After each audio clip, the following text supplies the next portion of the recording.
For over 40 years, the upstairs of Graceland has been locked tight. No photos, no tours, no exceptions. It's a part of Elvis Presley's legendary home that even the most devoted fans have never seen. But now, his granddaughter Riley Keough is finally breaking the silence. What she reveals isn't just surprising, it's deeply personal. Behind those sealed doors lie hidden rooms, letters no one has read, secret recordings, and emotional memories frozen in time. Could there really be a secret tunnel beneath the house?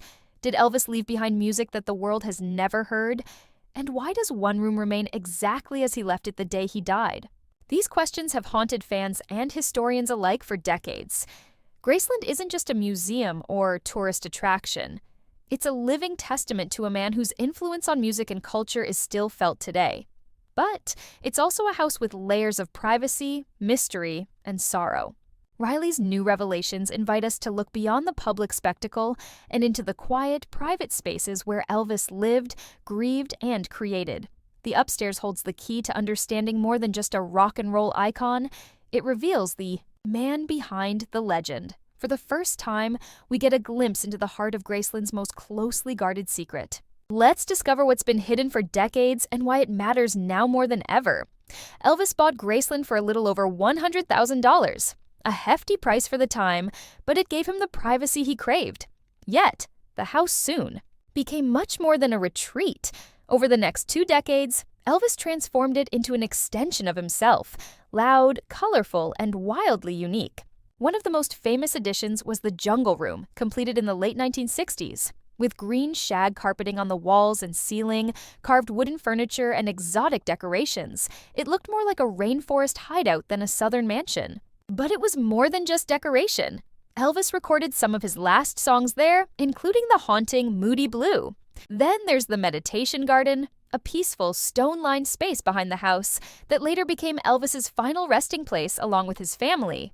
Fans from around the world visit it in silence, leaving flowers and notes, a sharp contrast to the roaring crowds outside. Since opening to the public in 1982, Graceland has welcomed millions of visitors, becoming America's second most visited home after the White House. Still, despite tours of Elvis's cars, costumes, and memorabilia, the upstairs remains locked, untouched since Elvis's death in 1977, keeping the deepest secrets of Graceland hidden. For over 40 years, the upstairs of Graceland has remained a mystery, locked, preserved, and untouched since the day Elvis Presley died. No visitors, no cameras, no tours. This wasn't a marketing decision or a gimmick. It was a deeply personal choice made by Elvis's family, especially his father Vernon Presley, who wanted that space to remain a private sanctuary. Now, Riley Keough, Elvis's granddaughter and current owner of Graceland, is finally opening up about what lies beyond those sealed doors.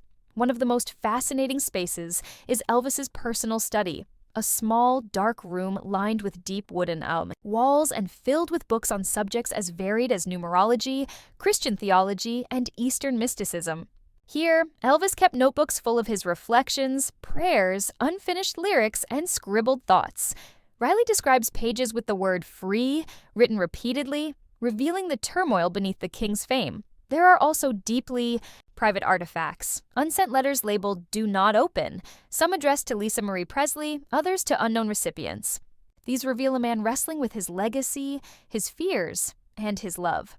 The bathroom where Elvis died remains untouched, sealed like a mausoleum, a silent witness to his final moments. And then there's the quiet room, a hidden meditation. Space with low lighting and cushions, a place where Elvis sought peace away from the chaos. Until Riley spoke of it, few even knew it existed.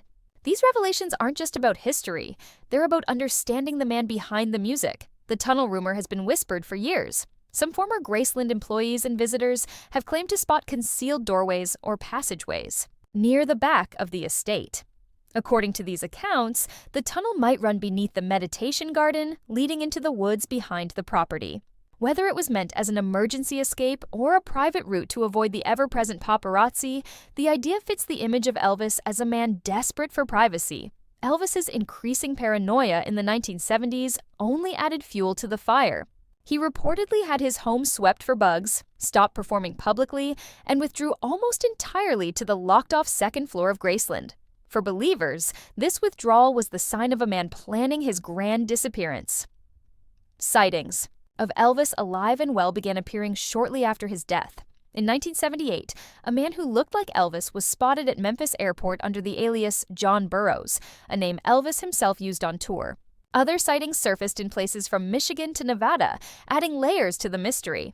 Despite no concrete proof, the tunnel theory remains a symbol of Elvis's enduring myth. The idea that the king of rock and roll might still be out there, watching from the shadows. Rumors of secret heirs have long surrounded the Presley family. For years, whispers have suggested that Elvis Presley fathered children beyond Lisa Marie, children whose identities were hidden or denied. Some individuals have come forward claiming to be Elvis's offspring, presenting DNA samples, birth certificates, and photos showing striking resemblances. While most of these claims have been dismissed or ignored, their persistence adds another layer of intrigue to an already complex legacy. Claims of secret heirs often make headlines but rarely survive legal scrutiny. To gain any legal recognition or inheritance rights, alleged heirs must prove a biological link to Elvis through verifiable DNA and a documented chain of custody, a high bar to clear. Much of the DNA evidence offered has come from questionable sources like fan memorabilia or unverified personal effects, weakening these claims in court. Some fans believe Elvis had secret relationships before and during his marriage to Priscilla Presley, possibly fathering children in those times. Names occasionally pop up in tabloid rumors involving hush money or confidential letters, but no public confirmations have ever come from the Presley family or trusted insiders. Riley Keough has remained silent on these allegations, as did her mother, Lisa Marie. Whether this is a legal strategy or a personal choice remains unknown, but what is clear is that Riley now controls the legacy, making her the gatekeeper of any future revelations about the Presley bloodline. While RCA and Sony have released numerous box sets filled with alternate takes and previously unheard tracks, many believe these are carefully curated.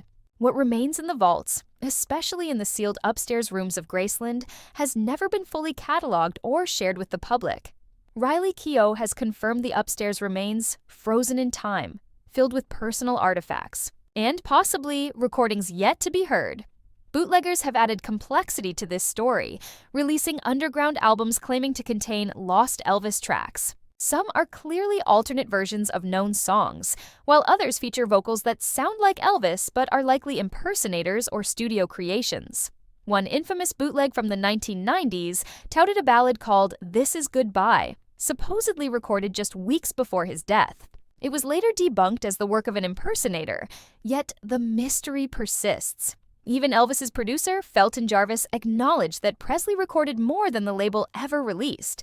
Whether those tapes survive or remain boxed away somewhere, upstairs is a question that continues to tantalize fans and historians. Riley Keough stands at the crossroads of history and legacy. As Elvis Presley's granddaughter and the current steward of Graceland, she holds not just the keys to a famous estate, but the responsibility of guarding an iconic story. For Riley, Graceland isn't a museum frozen in time. It's a living space that breathes with memory, emotion, and respect. Riley has taken on the difficult task of balancing the public's fascination with Elvis's life with the family's need for privacy. She has expanded efforts to digitize handwritten lyrics, personal letters, and photographs, ensuring that Elvis's legacy will be preserved and studied for generations to come on the family's terms. The unanswered questions, the secret tunnel, the lost recordings, the rumored heirs, may never be fully resolved. Yet they remind us that Elvis Presley was more than a legend. He was a man who lived in shadows as much as in the spotlight. His story is one of brilliance and mystery, of public triumph and private struggles. As fans, we're invited to look beyond the spectacle and honor the complexities behind the king's crown. Thanks to Riley Keough's rare glimpses into Graceland's hidden spaces, we get a deeper, more human understanding of Elvis Presley, the man behind the myth.